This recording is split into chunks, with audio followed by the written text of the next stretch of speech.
y porque yo defiendo cambiar el modelo económico de Colombia, transitando hacia la economía productiva, es fundamental que Colombia mantenga su posición de café, de país cafetero, fortalezca en la zona que llamábamos antes cafetera el café y pongamos un precio de sustentación que hoy debería ser de 1.000.000 de pesos carga. Pero la financiación de ese precio de sustentación debe ser la regalía petrolera, precisamente para que podamos construir en concreto la transición hacia la economía agraria e industrial. Bueno, para referirme al tema del café, yo presenté un documento de política pública. Me he comprometido a que en los próximos 4 años podamos renovar 400.000 hectáreas cafeteras. Creo también en las coberturas para mitigar el precio a nivel internacional. Hemos venido analizando la propuesta del Fondo de Estabilización de Precios, pero no podía dejar de referirme a los temas de la red terciaria, de la competitividad en el campo. Me he comprometido en Colombia a avanzar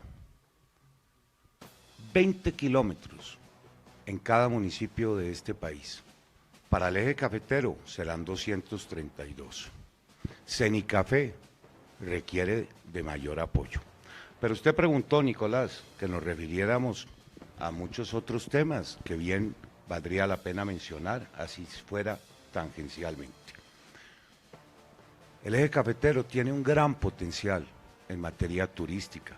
De hecho, la UNESCO le reconoció el carácter de patrimonio de la humanidad al paisaje cafetero.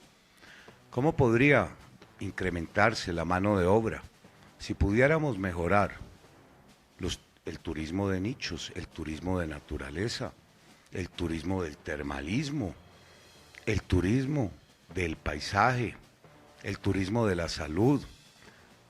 También forzoso es hablar de la industria aquí en Manizales y también… Pero doctor Vargas, permítame, concentrémonos en el café y luego hablamos de los otros temas. Bueno, por supuesto, yo ya señalé, porque no es mucho lo que puede uno agregar, Cenicafé, red terciaria, coberturas en el precio internacional, el Fondo de Estabilización para el Café y el programa Más Audaz para renovar 400.000 hectáreas, 100.000 por año en los próximos 4 años.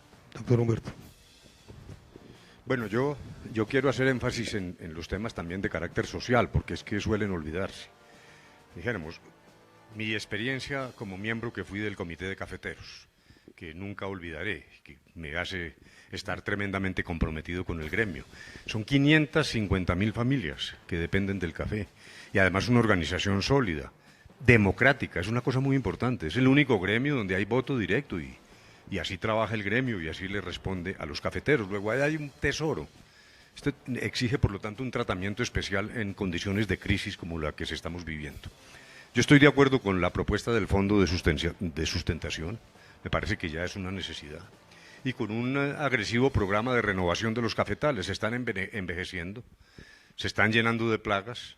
Cenicafé hace una tarea extraordinaria, pero me parece que allí hay que ayudar, entre otras cosas, también por el método indirecto, para que los campesinos puedan renovar y para que los insumos adquieran precios razonables, que hoy tenemos allí un cuello de botella.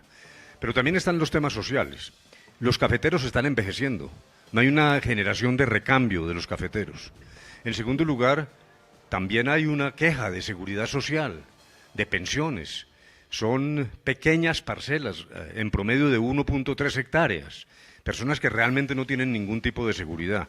Mi propuesta sobre pensiones, que implica extender hacia una pensión universal de vejez, llega también a ese cafetero que a veces no tiene ni siquiera cómo cotizar para una pensión. Luego me parece que no debemos descuidar esos temas de carácter social e ir generando a través de la formación de nuevos campesinos una especie de clase media rural, y no solo en el café, con condiciones totalmente distintas que permitan no solo renovar la caficultura, sino el recurso humano, lo que significa el campesino como tal. Me parece además que hay una línea clara de innovación. Ciencia y tecnología, en este caso Senicafé, abre posibilidades, como está ocurriendo en el Huila, en Nariño, de cafés especializados, mayor valor agregado, búsqueda de nichos en el exterior de mercado novedoso, y creo que ahí también hay una enorme capacidad de mejorar la productividad de la caficultura y el acceso a mercados que hoy simplemente están vedados. Y finalmente hay temas de la infraestructura, no solo los que tienen connotación social, acueductos y particularmente escuelas.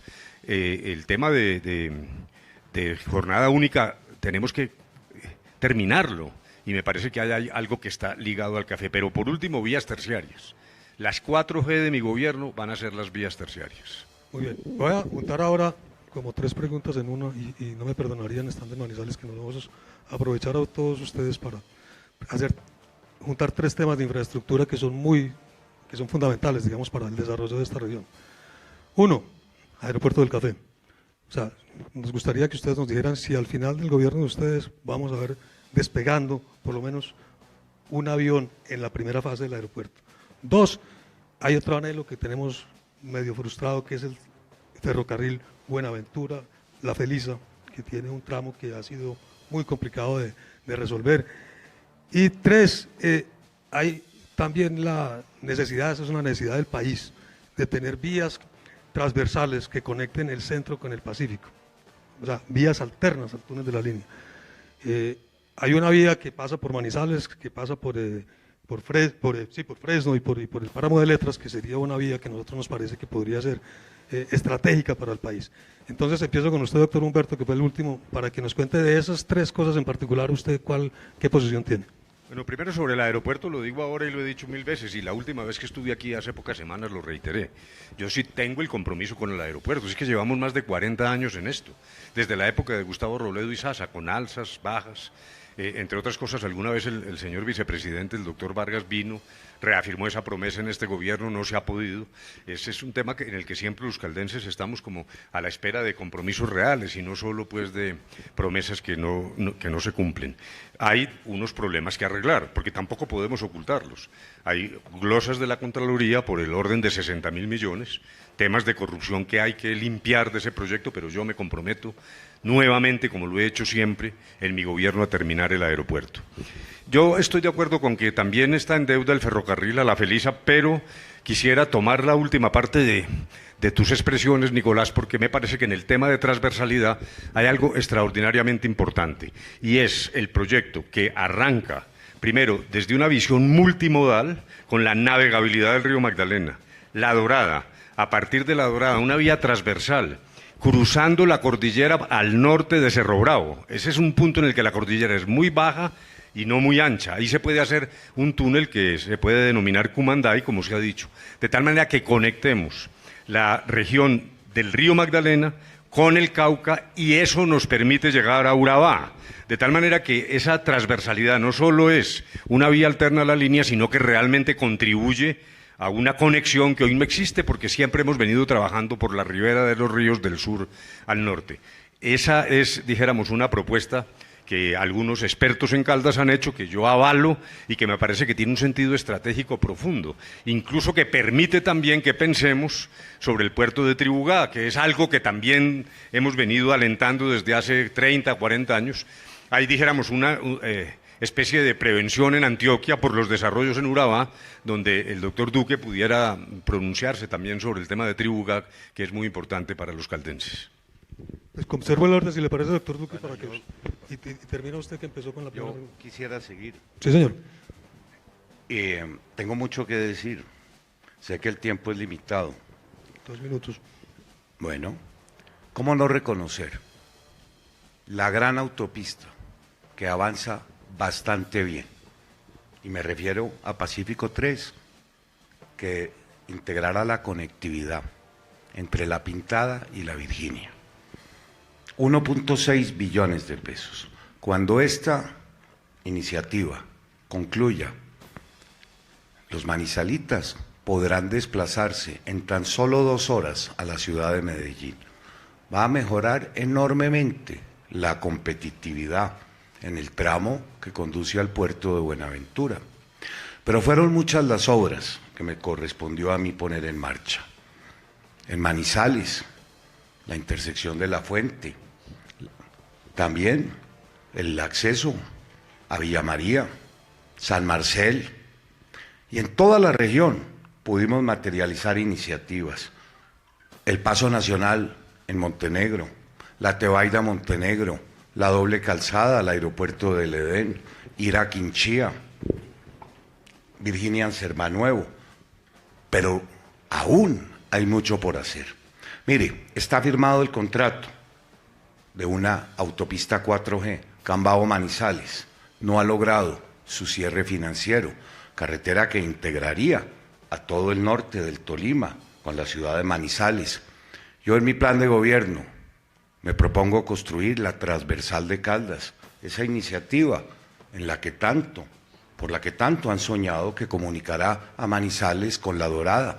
Ya está el tren que integra La Dorada con Chiriguaná en funcionamiento, pero vendrán algunas obras que no puedo dejar de mencionarle. La Virginia Cerritos en doble calzada. Y como el tiempo se me agota, le daremos... No quiero que se acabe el tiempo en el aeropuerto. Por supuesto que sí, mucho hemos luchado, tenemos 57 aeropuertos en construcción. El próximo gobierno deberá limitarse en materia aeroportuaria a garantizar que se haga el aeropuerto del Café, el aeropuerto de Buenaventura, la ampliación de la pista de Providencia y que los recursos provenientes de los excedentes de la ANI que se le deben al municipio de Armenia y al municipio de Neiva se materialicen. Termino expresándole algo que tiene que ver mucho con la infraestructura.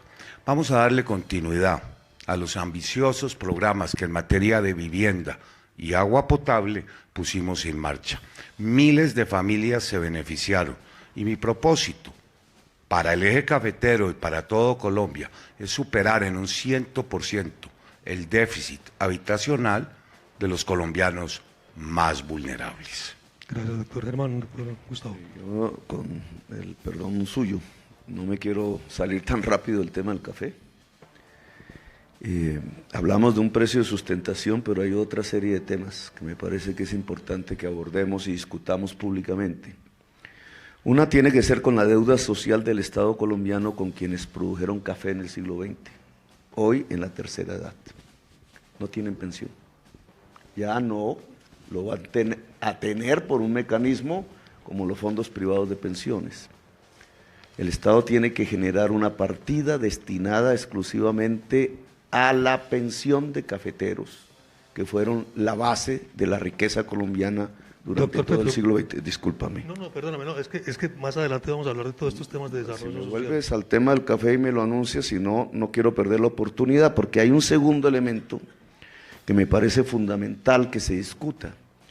De $3.40, que vale más o menos la libra de café en el exterior, en un supermercado en Estados Unidos, campesino cafetero solo recibe 25 centavos en Colombia, lo cual muestra una enorme inequidad del mercado mundial del café, que es el segundo en importancia después del petróleo, y una ineficiencia total del gobierno y de los dirigentes cafeteros durante décadas. Dejar retroceder el mundo productor y dejar las ganancias del café en la intermediación, básicamente multinacionales de la comercialización, un monopolio de la demanda. Yo pretendo, si soy presidente de Colombia, citar la conferencia de gobiernos y productores de café, brasileños, vietnamitas, centroamericanos y colombianos, para intentar construir los instrumentos que nos permitan recuperar el espacio perdido y avanzar en términos de más ingresos, de ese precio que hoy existe en el consumidor final hacia el productor, lo cual implica la configuración de empresas multinacionales de productores y gobiernos para disputar los espacios de los canales de distribución a escala mundial. Sin eso no vamos a poder defender realmente el que el campesino, el granjero y la clase media productora de café en Colombia pueda avanzar y progresar en el país. Uno. Dos, eso tiene unas infraestructuras que hay que ser coherente si lo que queremos es que, por ejemplo, la zona que llamábamos cafetera vuelva a ser cafetera. Esas infraestructuras están ligadas a 3 elementos básicos, en mi opinión. Las infraestructuras del saber, el conocimiento. Voy a terminar. Sí, yo creo, doctor Petro, la pregunta era concreta. Dígame, ¿aeropuerto del café, sí o no? No, usted me preguntó infraestructuras. Entonces, las infraestructuras son las siguientes, en prioridad. Las infraestructuras del saber, la universidad sin barreras para la juventud de la zona cafetera. 2, el ferrocarril, ligado a vías terciarias. Si queremos producir café, no es el aeropuerto la solución. La solución es bajar los costos de transporte del café, que no se logran bajar a partir de tractomulas en las 4G de Vargalleras. Se logra reducir es a partir de lograr que los trenes eléctricos puedan movilizar el café en Colombia. Y eso lo sabían nuestros abuelos. Lo podríamos potenciar en mi gobierno. Si usted ubica la zona cafetera, hay una red férrea nacional para remodernizar en el Valle del Río Cauca y otra en el Valle del Río Magdalena hacia los puertos. Segunda prioridad. Y tercera prioridad, las energías limpias en base al sol, la energía sobre solar. Eso vamos a hablar, doctor. Me has interrumpido 3 veces, sí, señor, con el debido respeto. Con el debido respeto, porque si no, pues entonces nos dices, si no tenemos la oportunidad de exponer nuestras ideas. Entonces, la tercera infraestructura en prioridad son las energías solares que permiten la electrificación de los procedimientos de transformación del café en forma asociativa en la zona cafetera. Aquí, entonces, tienes una respuesta. El aeropuerto no es la prioridad si queremos fortalecer la producción del café. Gracias, doctor Gustavo. Doctor Iván. Muchas gracias, doctor Nicolás. Bueno, yo sí espero responderle la pregunta. Aeropuerto del café, sí, y sí por muchas razones. Entre otras cosas por el desarrollo futuro turístico y el crecimiento del eje cafetero. Ninguno de los 3 aeropuertos tiene segunda pista. El aeropuerto puede fungir para ser la segunda pista de los otros 3 aeropuertos y además está bien pensado para el futuro de la región. Hay unos recursos que pueden salir además de excedentes del aerocivil, esa es una obra estratégica y se debe hacer. Segundo, aquí se ha tocado, y usted lo planteó, el tema de Tribugá. Tribugá es un puerto con una gran estrategia para la producción de esta región, inclusive para aumentar las exportaciones no tradicionales de la región. Y el gran reto que tiene el desarrollo de Tribugá también va asociado con una vía estratégica, que es la vía Ánimas-Nuquí, que desde hace mucho tiempo la vienen discutiendo los comités gremiales y lo vienen discutiendo muchas líderes de la región. Tiene unas enormes sensibilidades, pero hay que mirar cuál es el mejor trazado para tener esa vía que salga al puerto de Tribugá. Vías alternas, que usted dice para conectar el centro con Buenaventura. Sin duda hay una oportunidad que es ese corredor que va de Cambao en el Tolima hasta Manizales, empata con Mariquita por el páramo de Letras, tiene un enorme valor y tiene un valor estratégico para la región y para no depender solamente de un corredor. Y yo diría que los 3 corredores adicionales que tiene Colombia, que están planteados inclusive por el Huila, pueden ser por la vía que es La Plata-Insato-Toró-Popayán, esa es una, la otra es Isnos-Paletará-Popayán, y la otra que tiene posibilidades es La Plata, Belén, Santa Leticia, Popayán. Son ahí varios corredores que el país tiene que empezar a desarrollar. Y quiero decir una cosa, ya que se ha tocado el tema del café. Claro, el tema del café, al caficultor lo primero que hay que asegurarle es un precio mínimo, ya. No, esto no es retórica, así a 30.000 pies de altura, ya. Y segundo, el Fondo de Estabilización de Precios es una añoranza del sector cafetero. Y déjeme cerrarle con esto. Hay que ir pensando en la forma de darle cobertura pensional a esa población cafetera que está envejeciendo, y lo que nosotros tenemos que buscar es que el principio de los beneficios económicos periódicos para el caficultor se asegure y el programa del adulto mayor se asegure. Hay que llevar el programa del adulto mayor a que tenga un monto en los próximos 4 años por encima de la línea de pobreza y que adicionalmente haga el pago del subsidio, no cada 2 meses, sino mensual.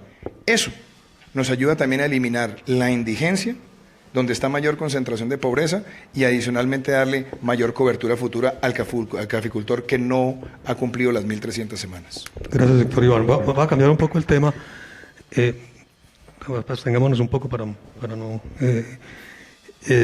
mantener la dinámica que traemos. Vamos a hablar de educación. Las universidades públicas tienen un déficit que ha sido constante a través del tiempo.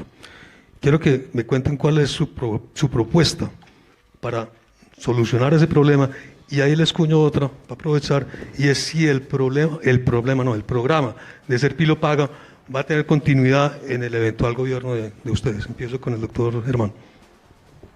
Bueno, espero no me limite el tiempo, porque les va a pedir el favor a todos, les va a pedir el favor a todos para los demás candidatos. Y yo quiero pero no empiece ahora conmigo. No, mantener la flexibilidad de que ustedes... Hace 2 meses, precisamente, vine aquí, a la ciudad de Manizales.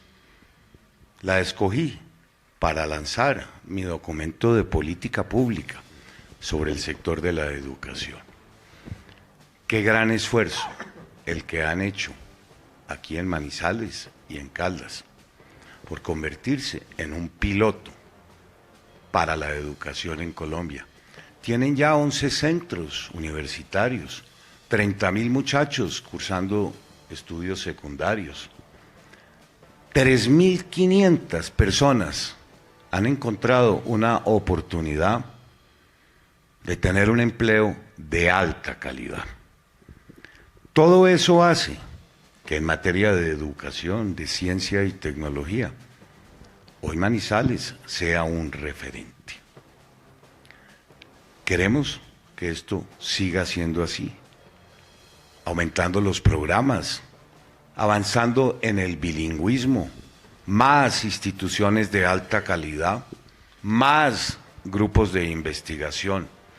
Manizales debe ser la ciudad universitaria de Colombia y también un referente a nivel latinoamericano. Pero quisiera tomarme un par de minutos más.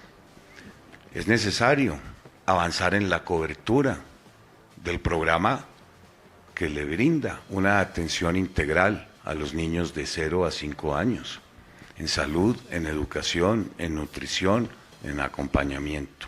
Tenemos ya a 1.200.000 de ellos. Nos falta un 50% más. El gran reto del próximo gobierno será escolarizar a 500.000 muchachos, brindar un mayor acceso a la educación superior. También el próximo gobierno debe ocuparse de cerrar la brecha entre la educación en el campo y la que se brinda en las ciudades. Difícilmente un niño en Colombia estudia más de 5 años en el sector rural. Manizales, ciudad universitaria de Colombia. Manizales, referente internacional. Gran capacidad tienen para convertirse en esa potencia. Gracias, doctor. Doctor Gustavo, les voy a pedir, la pregunta es concreta. Déficit de universidades públicas y Ser Pilo Paga. No va más Ser Pilo Paga por una razón fundamental. Es un programa meritocrático, solo pueden acceder los que ganen las pruebas, los demás quedan por fuera, y ya, de hecho, el Estado estaría diciendo que la mayor parte de la juventud queda por fuera de la educación superior. En la economía del siglo XXI, la sociedad del conocimiento es la base de la riqueza. Por tanto, lo que necesitamos es una propuesta que permita que el conjunto de la juventud, no solamente los pilos, entre comillas, tengan derecho a la educación superior. Eso se llama una educación pública, de calidad y gratuita. ¿Cuánto vale eso? Vale 14.6 billones de pesos año al final del cuarto año. Hoy el presupuesto es 3.6. Significa multiplicarlo por 4. Significa que se convierte en la prioridad de la educación, del presupuesto nacional. Significa que hay que recortar gastos en el Ministerio de Defensa o asumir que partidas del Ministerio de Defensa sufraguen la educación superior, por lo menos en la juventud que ingresa a la policía y el ejército. Significa que no se le pueden reducir impuestos a los grandes capitales, porque el gran pacto sería el pacto de la educación de nuestra juventud. Y significa entonces que no es necesario ser pilo paga, porque habría acceso gratuito a la educación superior generalizado. No necesitamos el ICETEX como un banco de crédito por la gratuidad. Habría que condonar entonces las deudas del ICETEX. Y no necesitamos una política meritocrática en la educación a partir de las pruebas de exámenes y la selección de estudiantes por exámenes, sino más bien un contenido educativo que nos enseñe a trabajar en equipo, que es una de las grandes fallas de la educación en Colombia. Entonces, esas son las respuestas. Significa un traslado de recursos presupuestales, hoy de gastos no prioritarios, o aún siendo prioritarios, no tan prioritarios como la educación en Colombia, hacia la partida de la educación superior en el país. Gracias, doctor Gustavo. Sigue, ¿cierto? Primero, lo que hay que buscar es la mejor cobertura, la mayor cobertura y la mejor calidad de la educación superior. El déficit de las universidades públicas en el país puede superar los 3 billones de pesos fácilmente. Lo que hay que asegurarle primero a la universidad pública es que va a tener los recursos que necesita. Yo quiero promover una estampilla única de educación superior para que haya una fuente directa y también el uso de una parte importante de las regalías para el financiamiento de la universidad pública en Colombia y fortalecerla. Yo fui ponente de la estampilla de la Universidad Industrial de Santander, una gran universidad pública de Colombia, y también de la Universidad Nacional de Colombia. Hay que darle un recurso directo y un recurso de regalías. En adición a eso, no hay que quitarle al uno o al otro porque exista ser pilo paga o no exista. Ser pilo paga tiene una ventaja. Permite que un número de estudiantes con un desempeño puedan escoger a la universidad donde pueden ir. Pero eso no le puede quitar recursos a la universidad pública. ¿Qué problema le veo ya a Ser Pilo Paga? Ser Pilo Paga cuesta casi 800.000 millones de pesos año y tenemos menos de 50.000 estudiantes. Se ha concentrado en universidades acreditadas de alta calidad y ha dejado por fuera la universidad pública y ha dejado por fuera las que están en proceso de acreditación. Entonces yo pienso que Ser Pilo Paga debe tener mucho más alcance, inclusive también en las universidades públicas. Y por otro lado, también quiero impulsar la gratuidad universitaria, empezando por los jóvenes de estratos 1 y 2. Para que eso funcione, hay que habilitar los cupos. Y esos cupos requieren la combinación de educación presencial, semipresencial y virtual.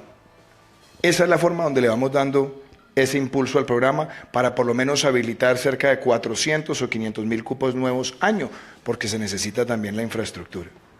Y cierro con esto. El ICETEX. El ICETEX necesita ser reinventado. Necesita una reforma estructural. Hace pocos días se aprobó una ley en el Senado, de la cual fui ponente de un proyecto de iniciativa del gobierno, porque cuando hay cosas que le sirven al país, uno tiene que acompañarlas independientemente de dónde vengan. ¿Qué logramos? Que no haya codeudor. ¿Qué logramos? Acabar con las deudas leoninas, porque se va actualizando con la inflación. Y tercero, no se le cobra al estudiante a partir del momento de terminar los estudios, sino que se hace un perfil de pagos muy cómodos en el tiempo que se van descontando también de la nómina cuando empieza a trabajar. La combinación de todos estos instrumentos es lo que necesita el sistema educativo. Y yo digo, es sorprendente que hay muchos que hablan de todo gratis, pero quieren acabar todas las fuentes de ingreso de la nación. Aquí lo que queremos es garantizarle a todos los estudiantes, sobre todo a quienes más lo necesitan, que van a tener una educación de calidad, gratuita y sostenible. Doctor Humberto. Bueno, la pregunta es concretísima, pero me parece que es que quedaron como dos asuntos, como dos cuerdas flojas. En primer lugar, el doctor Vargas, yo le recordé, pero quiero ser más preciso, que en febrero del 2017, siendo vicepresidente, Vilma Manizales dijo, listo, yo me comprometo con el aeropuerto antes de terminar el gobierno. Y le endilgó la culpa al Ministerio de Hacienda porque dijo que no había dispuesto los fondos. Resulta que el Ministerio de Hacienda le dio unas declaraciones a La Patria señor director, donde dijo que no había ninguna solicitud allá de dinero para Aerocafé, y me parece que eso no ha sido respondido. Y al doctor Petro yo sí quisiera decirle que estoy de acuerdo con que el transporte carretero tiene todas las desventajas que él dice, pero el aeropuerto del café no tiene nada que ver con el café fuera del nombre. Es que las posibilidades y potencialidades del aeropuerto del café se refieren desde el mismo transporte de pasajeros. Hay que vivir aquí para saber uno todo un día o 2 días en la Nubia esperando a salir de aquí. Y luego la potencialidad que desata el aeropuerto en términos de floricultura, de frutas, de otro tipo de transporte, porque el café no se transporta en avión. Luego realmente a mí me parece que ese no es el argumento contra el aeropuerto. Bueno, en concreto, primero, énfasis en la universidad pública. Yo estudié en la Universidad de Caldas, universidad pública, estudié además con una beca del gobierno. Luego, realmente lo que más me impresionaba de la universidad pública era la capacidad de concentrarnos como sociedad. Éramos amigos todos de todos. Eso se ha perdido. El sistema educativo está fragmentando a los colombianos. Y me parece que hay que recuperar ese punto de encuentro, no para suprimir la educación privada, no, yo no estoy diciendo eso. Pero sí estoy diciendo que desde la Ley 30, con el sistema de presupuestación en la universidad pública, se está marchitando. Porque cuando a uno le dan la inflación, lo que le están dando es simplemente a filo de agua y realmente no está progresando. Yo estuve en la Universidad Nacional, por cierto, bastante bien recibido allá, y vi con mis ojos cómo se están cayendo los edificios. Esto no es una metáfora. Luego, realmente se está marchitando la universidad pública. Estoy de acuerdo en que la prestación del servicio de educación superior debe ser universal y gratuito, y me convenció la gratuidad, entre otras cosas, mi fórmula vicepresidencial, por una razón, porque si la educación es un derecho, no hay lugar a discriminar ni hacia abajo ni hacia arriba. Luego dijéramos que la fórmula del doctor Iván, bien orientada, pero me parece que es muy limitada. Solo los estratos 1 y 2, cuando en la medida en que se trate de un derecho, y además es posible hacerlo, porque la potencialidad de nuevas tecnologías, de la educación a distancia. Yo he sido alumno de la educación a distancia y sé que esa no es la de hace 30 años, es la que tiene enorme capacidad de llegar a los confines de Colombia. Luego, primero, universidad pública, y esa es, dijéramos, la forma de responder la primera pregunta. Segundo, yo le veo una ventaja a ser Pilo Paga, que no puede ser la política de educación superior en Colombia. Yo no estoy insinuando eso en absoluto, pero justamente camina en esa dirección de reintegración de la sociedad. Es que tenemos que encontrarnos como colombianos en algún momento. Y por eso quiero reiterar que hay una fragmentación, una enorme insolidaridad de los colombianos. Cuando discutíamos el acuerdo de paz, lo que yo veía era una enorme indiferencia de personas que no les importa lo que pasa en el Guaviare ni en los confines de Colombia. De tal manera que la universidad para todos, gratuita, utilizando las nuevas tecnologías, es realmente un propósito fundamental. Manizales, en 30 segundos le termino. Dijéramos, lo que es claro es que en materia de educación superior aquí tenemos una situación superior al resto del país. Está calificada como el primer centro universitario de Colombia, por encima de Bogotá, etcétera, por la calidad de vida, el costo de la vida en Manizales, tranquilidad. Se miden distintos factores y eso es cierto. Pero eso implica dar un paso más adelante. Hay que integrar ese nodo universitario que tenemos aquí, que es excelente, con los esquemas de producción. Me parece que hay que hacer una especie de Silicon Valley, lo que pasa en Cambridge, que es la manera como la universidad se integra con el sistema productivo, además en una mirada regional. Yo diría énfasis en Manizales, fundamentalmente educación integrada al sistema productivo y un nodo del sistema de ciencia y tecnología. Yo estoy proponiendo la creación del Ministerio de Ciencia y Tecnología, sobre todo para darle rango en la administración y más capacidad de recursos. 0.26 del PIB en ciencia y tecnología es un desastre. Y eso hay que integrarlo, repito, entonces, con el ejercicio de una universidad fuerte en la región. Pero, por otro lado, hay un complemento, como se trata del eje cafetero y no solo de Manizales, con Pereira. En Pereira está desarrollándose una innovación muy grande, sobre todo en materia de software, y hay incluso creaciones ya autóctonas. Y hay empresas como Indra, por ejemplo, que ya está tomando los ingenieros pereiranos para sus desarrollos universales. Y por último, Armenia, la prestación de servicios. Y ahí uno integra en una visión estratégica la visión completa de lo que llamamos el eje cafetero. Gracias, doctor Humberto. Bueno, la siguiente pregunta tiene este tema de educación y ya lo han mencionado ustedes tangencialmente en sus intervenciones, pero ya es un poco de educación, primera infancia y educación básica primaria. Hay una brecha gigantesca entre la educación pública y la educación privada. y la educación rural y la educación urbana. ¿Cómo cerrar esa brecha? Y les voy a pedir, va a empezar por el doctor Gustavo, que sean ojalá muy concretos. Mira, aterricemos con cifras. Yo hice la experiencia de la educación superior gratuita en Bogotá, la hice, Universidad Distrital. Cuesta 7 millones estudiante año. El cupo para lograr universalización de los que salen de 11º grado en Colombia debería ser 300.000 cupos año. Las cifras de Duque podríamos discutirlas. En 5 años, una cohorte son 1,5 millones de cupos. Por 7 millones de pesos le está dando a usted el costo de ese programa. El costo de ese programa, si hablamos de 300.000 por 5, 1,5 millones por 7 millones, da 2.1 billones de pesos año y aproximadamente 14 billones en 5 años. Si nosotros queremos un precio de sustentación de 300.000 pesos del presupuesto a la carga de café, estamos hablando de 2.1 billones de pesos años, para hablar del primer tema. Si nosotros queremos profesionalizar la atención a la primera infancia, como lo hicimos en Bogotá, que logramos multiplicar la cobertura por 3, con jardines infantiles y atención en el ámbito familiar, necesitamos ampliar el presupuesto del ICBF, al cual hay que transformar radicalmente, porque es un espacio de contratación de la corrupción hoy, en 2.5 billones de pesos año. Las fuentes de esos recursos, indudablemente, no salen de reducir los impuestos a los grandes capitales de Colombia. Tiene que haber un pacto alrededor de la tributación para que podamos atender la primera infancia.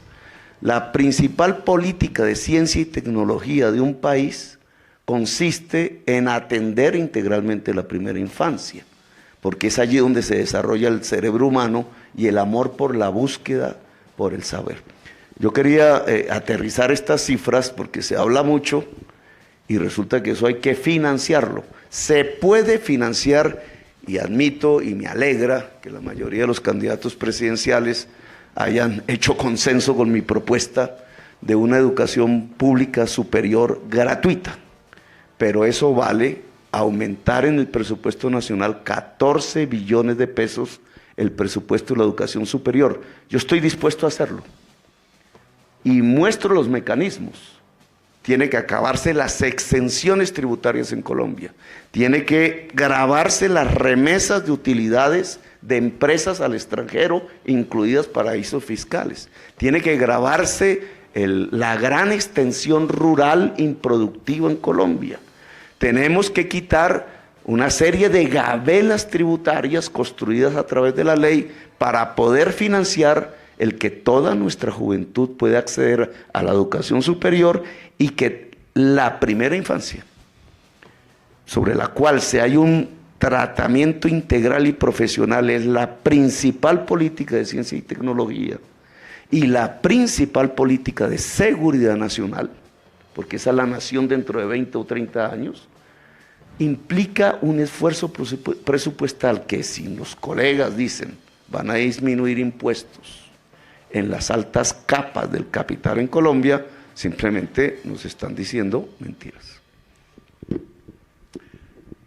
Bueno, doctor Nicolás, yo no quise interrumpir al doctor de la calle ni pedir el derecho a la réplica, pero no me voy a quedar con esa puya, porque en estos 2 años y medio, si alguien ha luchado porque se materialice el aeropuerto del café, he sido yo. Tuvimos la oportunidad de poner en marcha inversiones en 50 aeropuertos de Colombia. 25 están ya terminados. En Pereira, el gobierno nacional aportó los recursos para la ampliación de la pista y la nueva torre de control. Logré que se apropiaran con excedentes de la ANI las inversiones para mejorar el aeropuerto de Armenia. Pero déjeme resumirle, doctor de la calle, lo que ha venido ocurriendo. Es increíble, pero en estos 3 años, Manizales y Caldas tuvieron presidente del Senado, aquí presente, el doctor Mauricio Liscano. Tuvieron presidente de la Cámara, el doctor Hernán Penagos. ¿Quién lo creyera? Han tenido 2 ministros de transporte, el doctor Jorge Rojas y actualmente el doctor Germán Cardona. Todos a lo largo de estos 2 años y medio, porque quiero comprometerlos a todos, hemos hecho como un solo hombre los mayores esfuerzos para que el Ministerio de Hacienda apruebe y autorice las vigencias futuras, doctor de la Calle. No lo hemos logrado. ¿O usted cree que el actual gobernador, el doctor Guido Echeverri, el actual alcalde de Manizales, no han hecho sus mejores esfuerzos para lograr que esta iniciativa prospere? De manera que yo no podía quedar en entredicho. Sí me comprometo, como presidente de Colombia, a iniciar y sacar adelante esta iniciativa, que mucho le va a convenir a la competitividad del departamento. Pero, doctor de la Calle, no le diga a este auditorio, porque usted ha trabajado en varios gobiernos.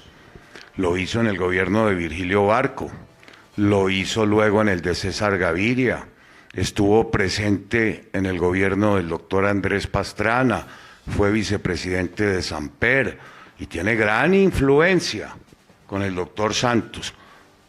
Usted lleva también luchando 40 años y el aeropuerto aún no arranca.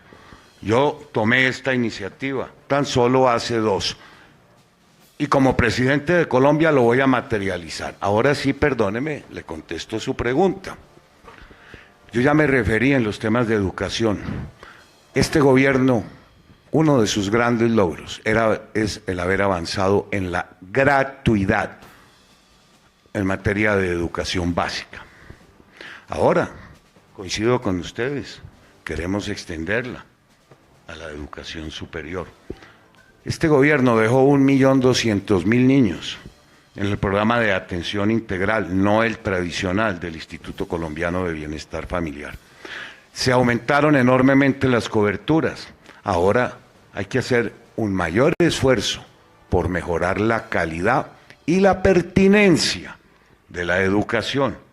Y eso me permite también exponerle algunas ideas sobre los temas de ciencia, investigación y tecnología. Estamos en primera infancia. ¿Estamos en primera infancia? Sí. Bueno, entonces quedemos en que ya tenemos 1.200.000 niños, acción del presente gobierno, y vamos por 1.300.000 más de niños vulnerables que carecen de esa atención. Gracias. Sigue, doctor, el que quiera. Bueno, yo empezaría, o quieres tú, Humberto. Bueno, entonces déjame, yo arranco. Yo lo que diría es, pero lo vi ahí como que está. El tema de la primera infancia en el país es trascendental para derrotar la pobreza. Nosotros tenemos un porcentaje muy importante de niños que están entre 0 y 5 años. Y la brecha de la pobreza empieza ahí. Esa atención a la primera infancia arranca por nutrición. El mayor problema que tenemos hoy en esa capa es que la gran mayoría de niños en esa franja no está recibiendo todos los micronutrientes que necesita para desarrollar la corteza prefrontal del cerebro para el aprendizaje. No consume hierro con frecuencia, no consume zinc con frecuencia, no consume omega 3, no tiene a disposición esos micronutrientes. El programa de nutrición hay que llevarlo con mucha mejor focalización a esa población y quitándole la mano de los políticos en la contratación, permitiendo la supervisión de padres y madres de familia, de asociaciones comunitarias. 2. Es cierto que el país ha avanzado mucho en cobertura de atención integral, pero el país está rezagado en educación preescolar de calidad. Y es que los niños reciban las habilidades cognitivas y no cognitivas que requiere esa educación. Y el reflejo es que cuando salen las pruebas PISA y miran la diferencia entre la ciudad y el campo, la diferencia son 82 puntos que equivalen a 2 años de escolaridad. Porque son niños que no tienen esa formación integral desde el punto de vista pedagógico y después llegan a la media jornada Y en la media jornada, con una sola alimentación, queremos que se ponga en el mismo rango de desempeño de los niños que tienen todos los demás privilegios. Cuando yo digo que la cobertura de educación superior gratuita para estratos 1 y 2 es porque nos toca hacer el primer esfuerzo garantizando la cobertura preescolar con atención pedagógica integral. Y después llevar la jornada completa con doble alimentación, que además le ayuda a las familias más vulnerables del país, porque el niño recibe 2 alimentos antes de llegar a la casa. Y tiene un currículo diverso, que no solamente es ciencias, matemáticas y lenguaje, sino creatividad, deporte, tecnología, ciencia y vocacionales. Y ese esfuerzo hay que hacerlo y hay que construir 17.000 aulas en los próximos 4 años, que deben tener una fuente directa, que debe ser ese $1,5 billones por año en los próximos 4 años para asegurar esos 17.000 aulas. Eso es lo que nos permite tener la cobertura integral. ¿Por qué? Y sobre todo en las zonas rurales del país. El promedio de escolaridad en el campo son 5.41 años, Nicolás, y en las ciudades son 9.6. Entonces el presupuesto tiene que estar bien invertido ahí. Y voy a decir una cosa, el doctor Petro, por ejemplo, en Bogotá anunció 1.000 preescolares nuevos cuando fue alcalde. ¿Cuántos construyó? Menos de 100. Porque aquí lo que hay que buscar es la integralidad. No puede ser solamente el Estado, puede ser el Estado, una parte en concesión, otra parte con asociaciones de maestros, y producir el impacto de cobertura que necesita el Colombia en los próximos 4 años. Ese es mi compromiso con las señoras que nos están viendo, con los señores que nos están viendo en las cámaras, asegurar la dotación y la visión integral. Y lo primero que tenemos que asegurar es la pedagogía y la alimentación en esos primeros 5 años, la jornada única, la doble alimentación y el complemento curricular. Gracias, doctor Iván. Doctor Humberto, entonces le reitero, es la brecha público-privado y primera infancia. Sí, clarísimo, tengo la pregunta clara. Sin embargo, doctor Germán, si de influencia en el gobierno de Santos vamos a hablar, todo indica que la influencia es la suya y sobre todo la chequera. Yo estaba 5 años extraditado en Cuba tratando de hacer la paz, luego realmente me parece que esa comparación no va.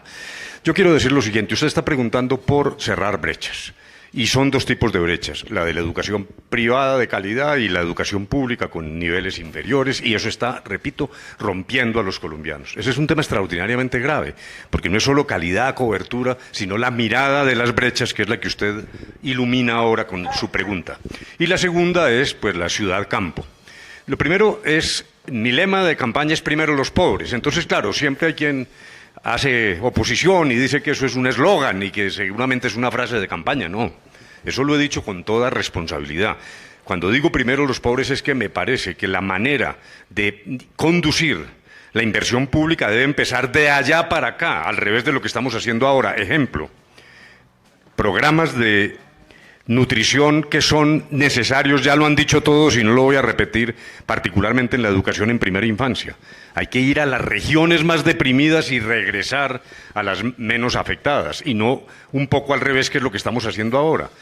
Y eso lo quiero complementar con niveles de calidad, particularmente en esa Colombia olvidada, en la periferia de Colombia. Ejemplo, yo quiero pagarle a los maestros que quieran, de excelente calidad, irse a los confines de Colombia, una prima especial de ubicación, un poco lo que pasaba con los militares en orden público, una especie de prima de lejanía, para yo mover los maestros hacia las zonas más olvidadas y más deprimidas, que es la manera de buscar en el escenario de la calidad ir cerrando las brechas que usted plantea. Y si eso se dificulta, tengo un programa alternativo, que es el de profesores itinerantes, maestros itinerantes. Si no es posible que un maestro se desplace por 1 o 2 años, entonces maestros que enseñen a enseñar y que estén en una condición itinerante en todo el territorio nacional para ir mejorando de afuera para adentro, de la periferia al centro. Siempre primero los pobres, los niveles de calidad. Segundo, esto hay que hacerlo con el magisterio. Yo quiero romper esa vieja tradición en que pareciera que el Estado y el magisterio siempre están en enfrentamiento. Yo lo que quiero es sinergia, cooperación. Yo quiero sentarme con el magisterio, quiero hablar con FECODE, quiero decirles, sí, hagamos un sistema de remuneración, un sistema que les garantice a ustedes su salud, el eterno problema de la salud de los maestros, pero que también los colombianos tengamos más transparencia sobre su remuneración, sobre su escalafón, sobre la forma como se que accede a los niveles superiores del escalafón. En tercer lugar, en efecto, aquí se ha hablado del tema de nutrición, que es crucial, pero lo que no tenemos en Colombia es una línea, un programa estratégico, educativo, un currículo universal. Esto se dijo desde la famosa Comisión de los Sabios, presidida por García Márquez, porque está deshilachado el sistema. ¿Qué quiero decir? La educación de la primera infancia no está siendo consultada bajo una línea estratégica, porque lo que hace el ICBF es actuar como una especie de gran guardería. En el ICBF se recibe a los niños, pero eso está desvinculado de un proyecto educativo estratégico. Yo no quiero decir que el ICBF tiene que pasar al Ministerio de Educación, pero sí tenemos que lograr una hilación, como también ocurre, por ejemplo, con la educación para el trabajo, que en muy buena parte está en manos de los municipios y en otra parte en el SENA, pertenece al Ministerio de Trabajo, se autoacredita por fuera, repito, de una estrategia en esta materia. Luego, ese es un segundo elemento, que es el de los maestros. Esto hay que hacerlo con los maestros. Y por último, habría mucho más para decir, pero que no se roben los alimentos, hombre. Es que lo que está pasando es que la corrupción está inundando a Colombia por todas partes. Y en ese sentido, la idea de cada escuela, cada colegio tiene que ser un proyecto educativo, vincular a los padres. En eso tenemos que ayudarnos. Yo quiero hacer un programa de entrenamiento de los padres para que a su vez administren y coadyuven en la educación de sus hijos. No van a los colegios, van forzados porque si no, no les entregan las notas de los niños, si no, no irían. Como no vamos a las sesiones de las copropiedades porque nos da pereza, es una sociedad muy desarticulada. Y ahí me parece que solo con una cosa elemental, que es un celular, los padres, cooperados con un sistema de asociatividad, pueden estar vigilando la calidad, llamando cuando la comida no llega, cuando está de mala calidad, cuando aparecen los gusanos en las lechugas, como los vimos en la televisión. Entonces, me parece que es un proceso de integración de comunidades educativas con alumnos, padres, maestros y el Estado siempre impulsando.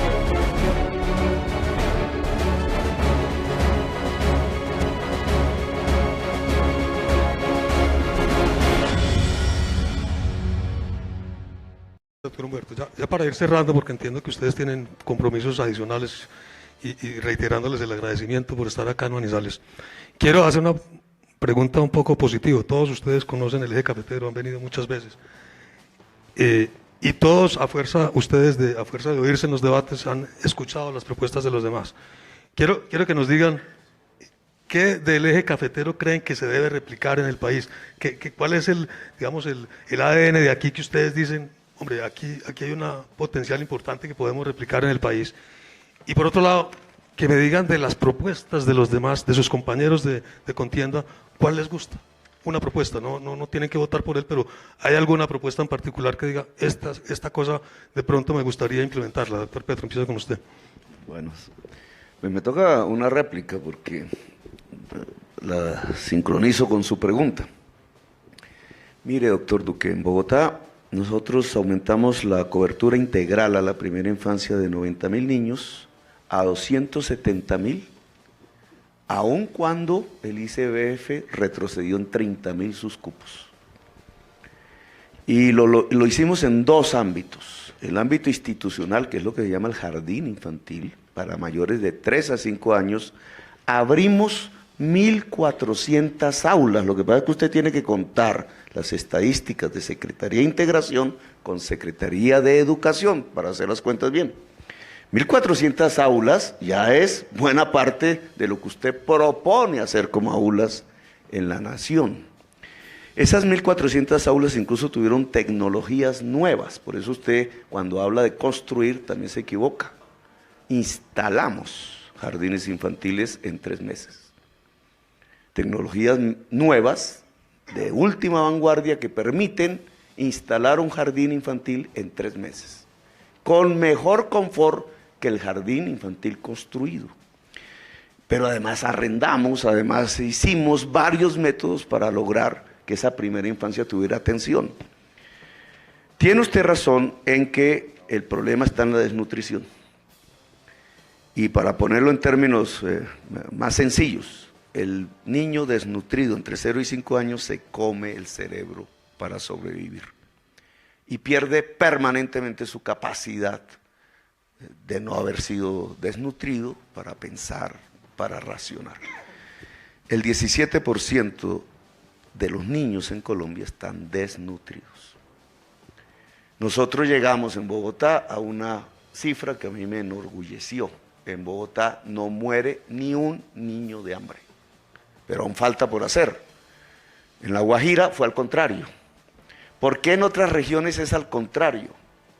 Porque hubo unas reformas en la política pública de la educación, una hecha por Andrés Pastrana, su padrino doctor Duque, y por Álvaro Uribe Vélez, su padrino doctor Duque, que le quitó los recursos de la educación para llevarlos a salvar banqueros, el primero, y la guerra, el segundo. Doctor Petro, en aras Pero de los usted títulos de tiene todos la ustedes. profesión de interrumpirme. No, pero le pido que sea breve Déjeme, porque... sí, pero no me pida, yo soy breve, No, no está siendo breve, perdón.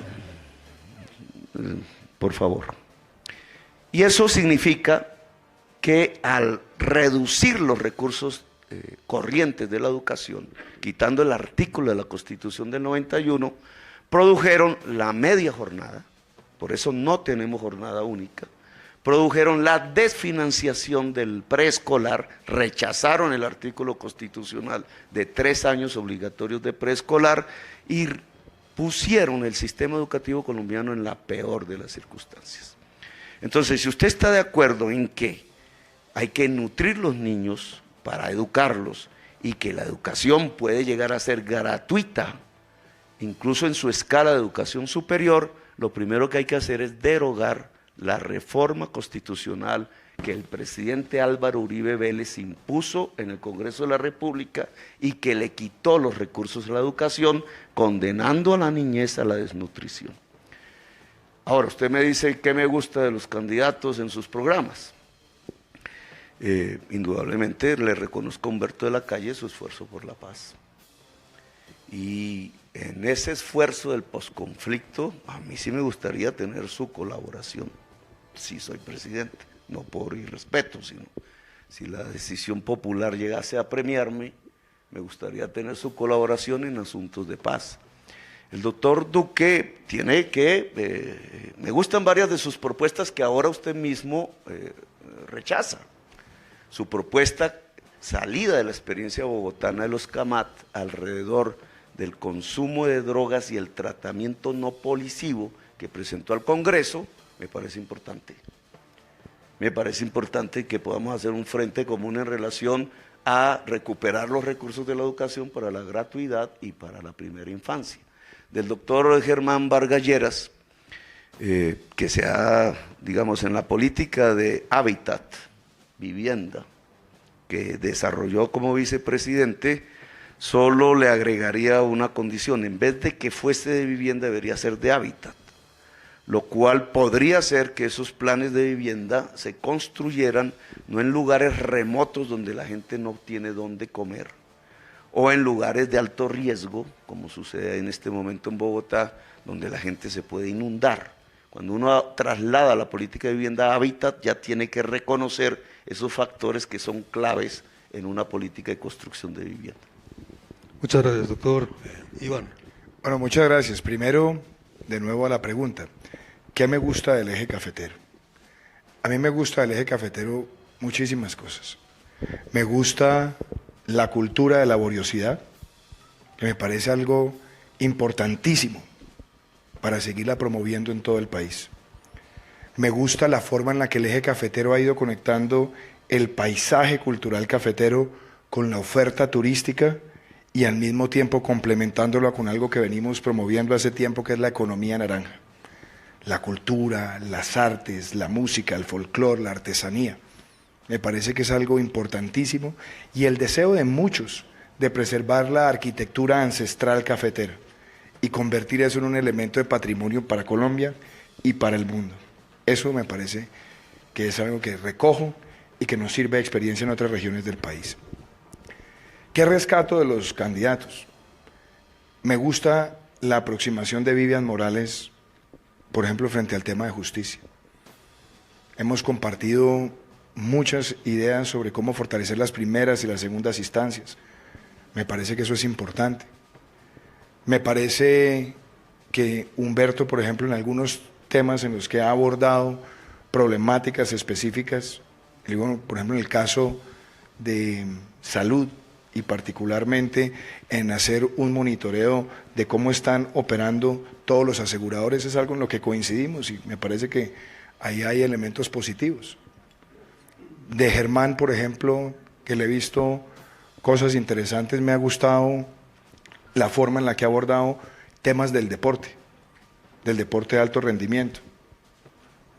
Y cuando yo escucho al doctor Petro, pues yo a veces veo, sí, unos discursos que son muy encumbrados de su padrino Hugo Chávez, que son pan para hoy y hambre para mañana muchas veces, pero le reconozco por lo menos que esté dispuesto a aceptar que la propuesta que estamos haciendo de nutrición está bien sustentada, que además le llega a los más vulnerables del país, y creo que le sirve además a Colombia que el doctor Petro también reconozca que en su administración no se alcanzaron ciertas metas y que aprenda de quienes queremos sustentarlas con cifras y con gerencia. Gracias, doctor Germán. A ver, déjeme utilizar estos últimos 2 minutos, ya que es la pregunta final, para mencionar algunos temas que muy útil hubieran sido podidos abordar en este debate.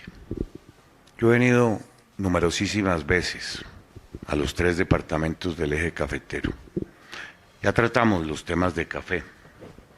También nos referimos al sector agrícola. Pero el eje cafetero es mucho más que eso.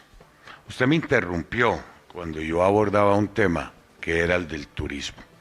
Para mí el turismo será uno de los grandes ejes en los cuales cimentaré el crecimiento económico de Colombia. El eje cafetero, ¿cómo tiene de potencial? Puede duplicar sus ingresos actuales y triplicar la mano de obra. No en vano, decía yo, la UNESCO lo reconoció como patrimonio universal de la humanidad. El paisaje cafetero, el corredor turístico del café. ¿Cómo sería de útil valorar y explotar nichos como el del turismo de salud, termalismo, el turismo de avistamiento? Cada turista que viene a mirar aves gasta 5 veces más lo que lo hace cualquier otro. El turismo de naturaleza, cómo son de bellos los parques en la región cafetera, el Parque de Lotún, el Parque de Cocora, el Parque de los Nevados. Gran potencial tiene el sector del turismo. Manizales tiene que seguir optimizando su industria, no puede renunciar a ella. Pasa por avanzar en los temas de competitividad, un nuevo régimen tributario que brinde condiciones más competitivas, los temas de logística, que también a ellos nos referimos en este debate. Pero cómo no mencionar también temas como el del distrito, con el que tanto se ha soñado la ciudad de Manizales, el distrito de audiovisuales. Y ya para referirme a los otros candidatos, en términos constructivos, porque este debate empezó mal con la turba que hubo a la entrada del mismo y no quisiera que termine mal. A Gustavo, en eso coincidimos con él y yo creo que con todos los candidatos, en que no hay nada más útil que brindarle a los jóvenes, a los niños, en los primeros años de su vida, una atención integral. Qué bueno, doctor Duque, que usted reconozca que fue en estos años donde se amplió la tradicional atención que brindaba el bienestar familiar para incorporar no solo los criterios de nutrición, sino los criterios de educación, de salud y de algo muy importante, el acompañamiento, que es el afecto. Y qué bueno, doctor de la Calle, que coincidamos en la conveniencia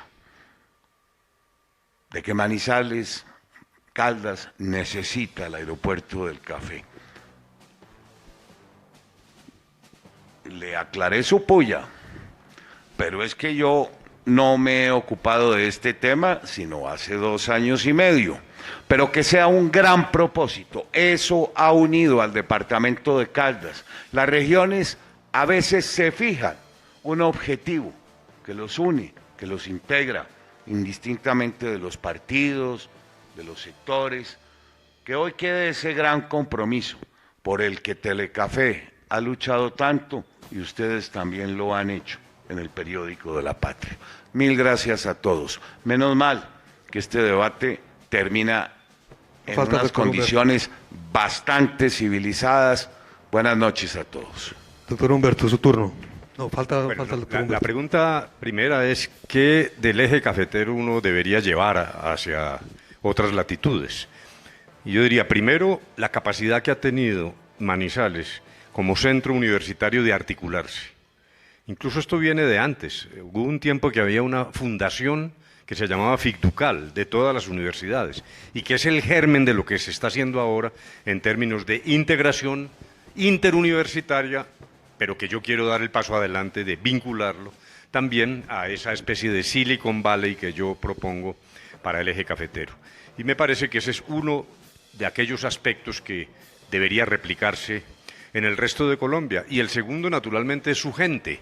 Bueno, no lo debería decir yo, que soy quien tiene aquí raíces, quien realmente tiene toda clase de amigos, deudas de agradecimiento, recuerdos, nostalgias, mi universidad, todo lo que ha significado para mí Manizales y lo que yo sé de la solidaridad de los manizaleños, de la capacidad de organizarse, del deseo de cumplir la ley. Yo creo que aquí hay realmente un tesoro y ese es el tesoro que deberíamos llevar, repito, hacia afuera y lo deberíamos llevar comprendiendo lo que significa ser caldense y ser manizaleño. Y es lo que me permite decirle a los caldenses, hombre, ¿por qué no aprovechan? Es la primera oportunidad que tienen de tener presidente. Luego yo quisiera pedirles su voto, hombre, ayúdenme en eso. Bueno, y luego quisiera entonces, como nos lo han pedido, en un estricto empeño netamente positivo, pues referirme a las propuestas. Esto está muy grave en Colombia porque si uno habla de los candidatos luego le ponen una especie de barómetro. ¿A quién le tiró más duro? Eso me pasó a mí ayer y entonces empiezan las quejas, ¿no? Le tiró más duro a Furano o a Perencejo y entonces lo que está buscando es alianzas con uno o con otro, no. Que no se interprete esto en términos de alianzas. Yo voy a ir a la primera vuelta y no estoy en ese plan. El doctor Duque me parece que tiene una visión moderna del Estado.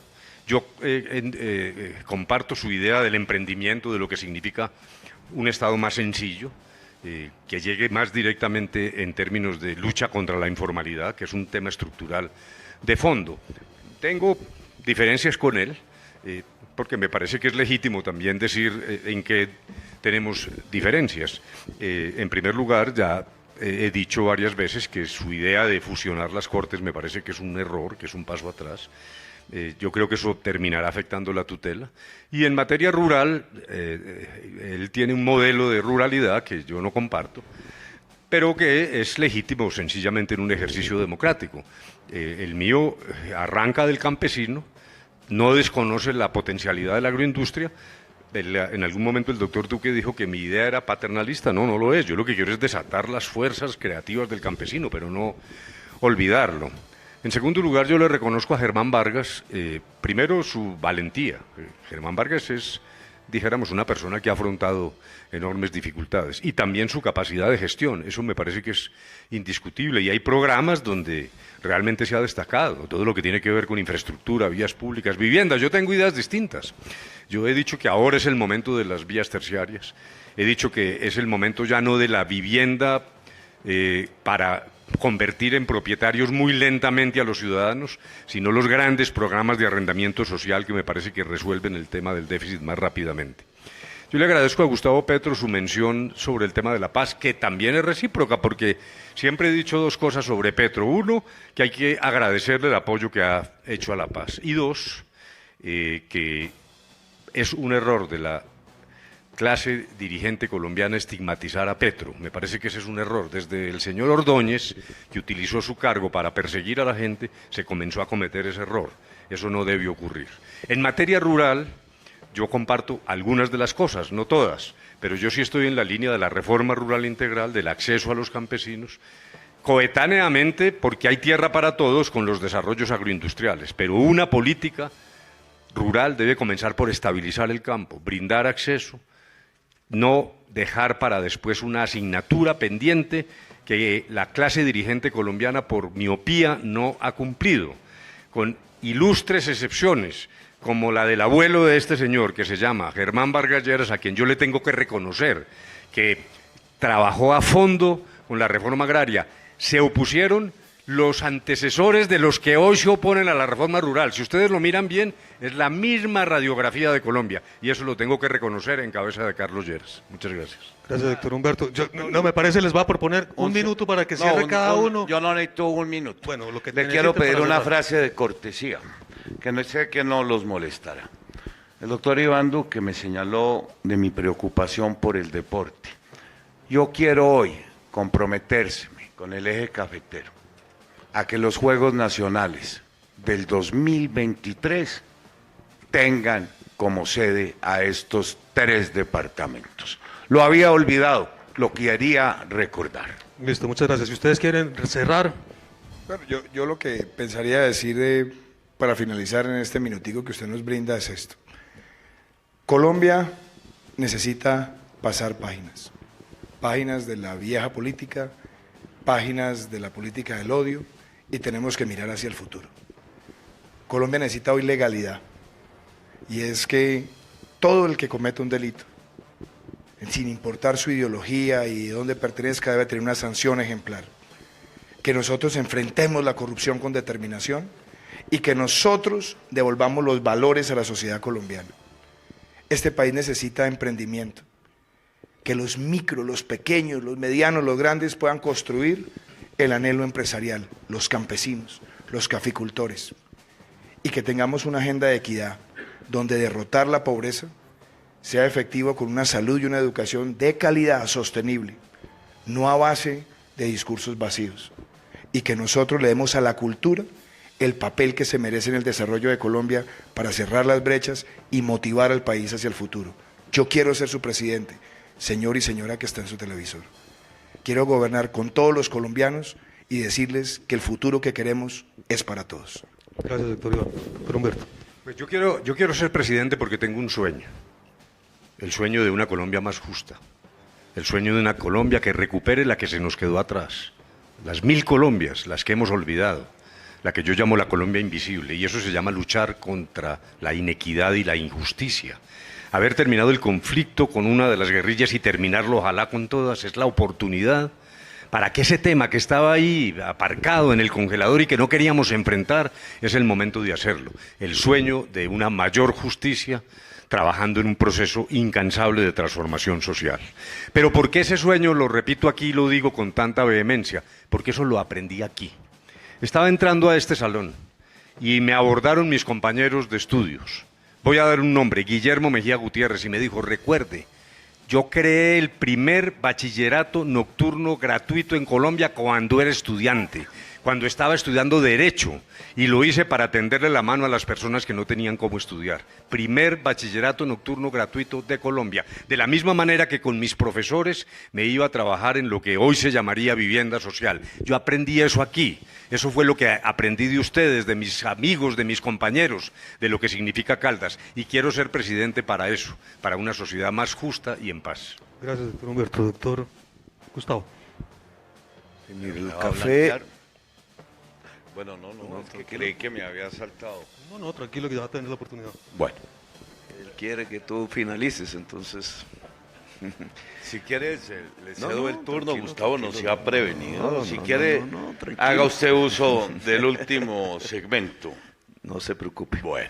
Él, el café, el mundo del café le enseñó en la historia de Colombia que una estructura democrática puede ayudar a superar la violencia. Y hoy se trata de pasar una página de 2 siglos de soledad de Colombia inmersa permanentemente en la violencia. No hay generación de jóvenes desde que somos república que no haya sido convocada antes que al saber, al amor, a la ciencia, a las armas, a matarse entre sí. Y eso hay que superarlo, y la forma de superarlo es reconociendo unas voces antiguas. La de Alfonso López Pumarejo, que planteó que había que superar el latifundio para modernizar a Colombia. La de Gaitán, que dijo que la paz es justicia social. Si queremos que se abra el horizonte de una era de paz en Colombia a partir del próximo gobierno de manera definitiva, tenemos que dejar de ser la tercera sociedad más desigual del mundo. El café nos enseña cómo. Tenemos que construir justicia social. Y esa justicia social, es decir, la disminución de las desigualdades, no pasa por expropiar los ricos, como dicen las cadenas de odio. Pasa por enriquecer los pobres, los que menos condiciones económicas tienen. Y eso implica democratizar créditos, salir del gota a gota, salir del data crédito, construir banca pública. Eso pasa por democratizar las energías limpias, por democratizar las tierras que hoy son improductivas pero son fértiles, y lo digo con profundidad, por democratizar el saber, el conocimiento.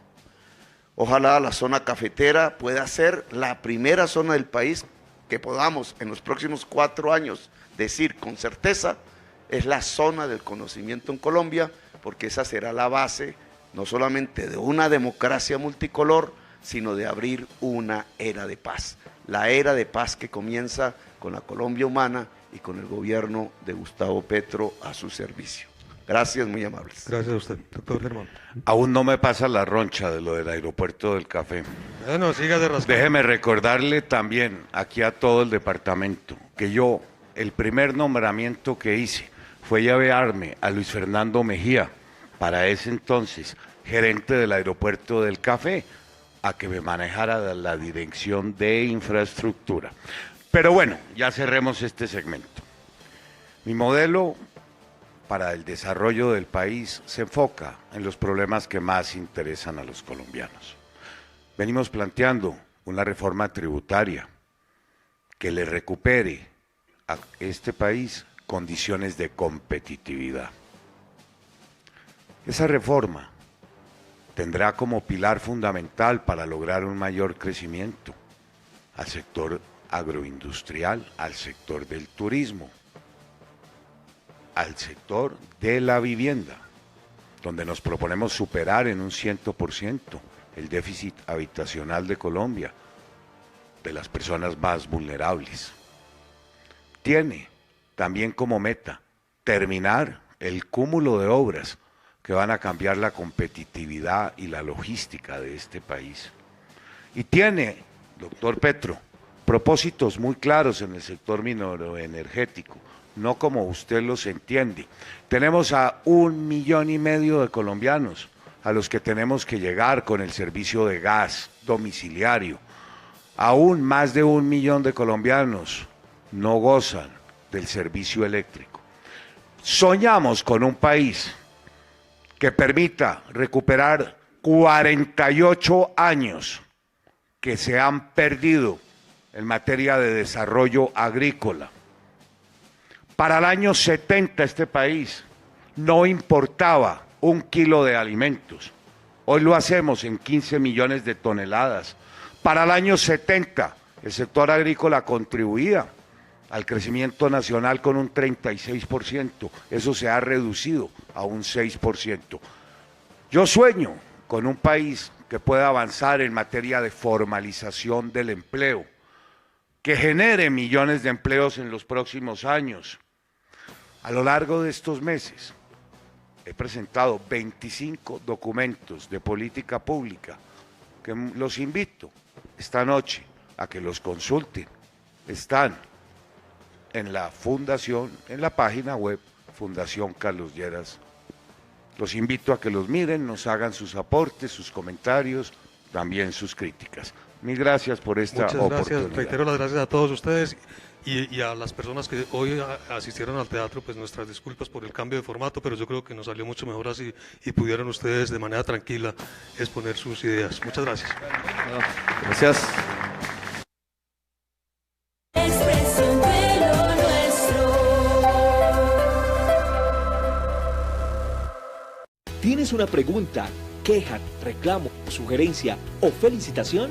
Puedes comunicarte a nuestra página web www.telecafe.go.co en el link Atención Ciudadana PQRS. También el correo electrónico pqr@telecafe.go.co.